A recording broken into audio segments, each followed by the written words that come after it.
Hello ಸ್ನೇಹಿತರೆ, ನೀವು ಚಿಕ್ಕ ಪಟ್ಟಣದಲ್ಲಿ ಗ್ರಾಮದಲ್ಲಿದ್ದರೆ ನಿಮ್ಮ ಸಿಚುಯೇಷನ್ ಕೊಂಚ ಕಷ್ಟ. ಯಾಕಂದರೆ ಅವಕಾಶಗಳಿರೋದಿಲ್ಲ ನಿಮಗೆ. ಆಗಲಿ ನೀವು ಬ್ಯಾಂಗ್ಳೂರಂಥ ಸಿಟಿನಾಗೆ ಇದ್ದರೆ ತುಂಬ ಅವಕಾಶ ಇರ್ತವೆ. ಅದನ್ನು ನೀವು ಸದ್ವಿನಿಯೋಗ ಮಾಡ್ಕೊಳ್ಬೇಕು. ಏನು ಟ್ಯಾಲೆಂಟನ್ನಾಗಲಿ ಅವಕಾಶ ಸಿಗ್ತವೆ.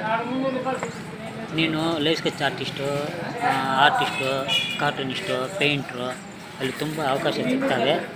ಅದಕ್ಕೋಸ್ಕರ ನಿಮಗೆ ಅವಕಾಶ ಇದ್ದರೆ ವೇಸ್ಟ್ ಮಾಡಬೇಡ. ನೀವು ಪಟ್ಟಣದಾಗಿರೋ, ಯಾಕಂದರೆ ಕೊಂಚ ಜನ ಇರ್ತಾರೆ, ಇರೋ ಕೊಂಚ ಜನ ಟೇಸ್ಟ್ ಇರ್ತದೆ ಎಲ್ಲರಿಗಲ್ಲ. ಇನ್ನೊಂದೇನೆಂದರೆ ಗ್ರಾಮದಲ್ಲಿ ಪಟ್ಟಣದಲ್ಲಿ ನಿಮಗೇನನ್ನ ನೈಪುಣ್ಯ ಇದ್ದರೆ ಕಲ್ತ್ಕೊಳ್ಳೋ ಚಾನ್ಸಸ್ ತುಂಬ ಇರ್ತವೆ.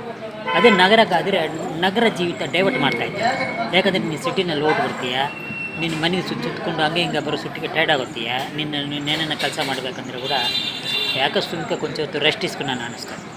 ಗೊತ್ತಿನಿಂದ ಸಾಯಂಕಾಲ ಹಂಗೆ ಹಿಂಗೆ ಆಗಲಿ. ಪಟ್ಟಣ ಅದಂದರೆ ಒಬ್ಬ ಮನುಷ್ಯನು ಒಂದು ಪ್ರಾಂತ ಇನ್ನೊಂದು ಪ್ರಾಂತಕ್ಕೆ ಈಸಿಯಾಗಿ ಹೋಗಿ ಈಸಿಯಾಗಿ ಮನೆ ಸೇರ್ಕೋಬೋದು. ಏನೋ ಕೆಲಸ ಇದ್ದರೆ ಮಾಡ್ಕೋಬೋದು.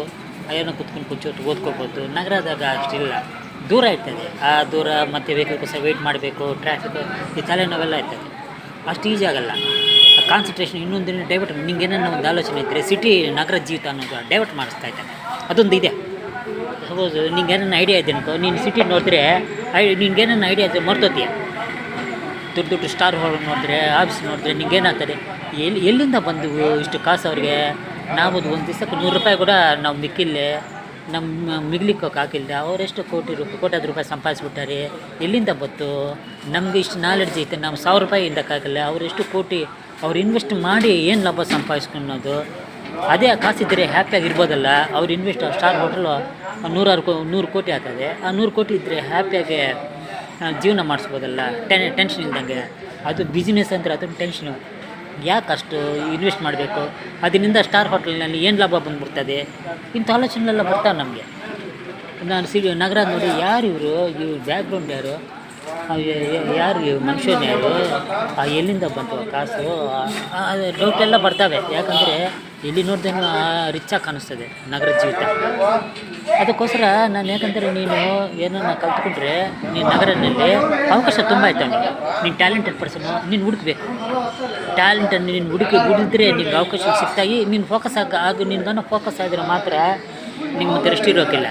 ನಿನ್ಗನ್ನ ಕ್ಲಿಕ್ ಆಗೋಗಿದ್ರೆ ಸಿಟಿನಲ್ಲಿ ಮತ್ತು ನಿಮಗೆ ಯಾವಾಗೂ 24 ಗಂಟೆ ಕೆಲಸ ಇರ್ತದೆ. ಯಾಕಂದರೆ ಅಭಿರುಚಿ ತುಂಬ. ಒಬ್ಬರು ನೋಡಿ ಒಬ್ಬರು, ನಾವು ಒಬ್ಬ ಫ್ಯಾಷನ್ ಇದೆ, ಫ್ಯಾಷನ್ ಇದ್ದರೆ ಒಬ್ಬರು ನೋಡಿಬ್ರು ನಾವು ಹಂಗಿರಬೇಕು, ನಾವು ಸಾಮಾನ್ಯ ಮನುಷ್ಯರಲ್ಲ ಅಂತ, ನಮಗೂ ಒಂದು ಟ್ಯಾಲೆಂಟ್ ಐತೆ ಅಂತ.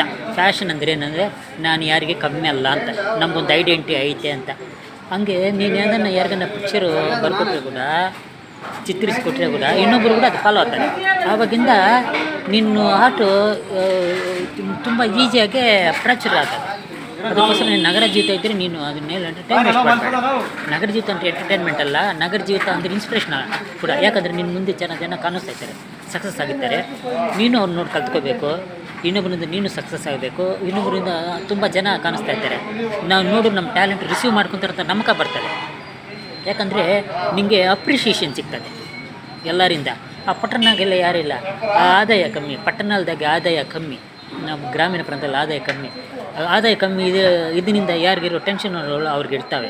ಆದಾಯ ಇರ್ದಂಗಿದ್ರೆ ಆಗಲಿ. ಅದಕ್ಕೋಸ್ಕರ ನಿನ್ನ ಟ್ಯಾಲೆಂಟ್ ಪರ್ಫೆಕ್ಟಾಗಿ ರೀಚ್ ಆಗೋ ಕಷ್ಟ ನಗರದಲ್ಲಿ, ಗ್ರಾಮೀಣ ಪ್ರಾಂತದಲ್ಲಿ. ಅದೇ ನಗರ ಆದರೆ ಚೆನ್ನಾಗಿ ವೆಲ್ ಸೆಟಲ್ ಪರ್ಸನ್ಸ್ ಇರ್ತಾರೆ, ರಿಚೆಸ್ಟ್ ಪರ್ಸನ್ಸ್ ಇರ್ತಾರೆ. ನಿನ್ನ ಟ್ಯಾಲೆಂಟ್ ಅವ್ರು ಅಪ್ರಿಷಿಯೇಟ್ ಮಾಡ್ತಾರೆ. ಯಾಕಂದರೆ ಅವ್ರಿಗೆ ಒಂದು ಡಿಗ್ನಿಟಿ ಬೇಕು. ನಿನ್ನ ಆಟೋ ಅವ್ರ ಮನೆಯಲ್ಲಿ ಇಕ್ಕಿದ್ರೆ ಅದೊಂದು ಡಿಗ್ನಿಟಿ.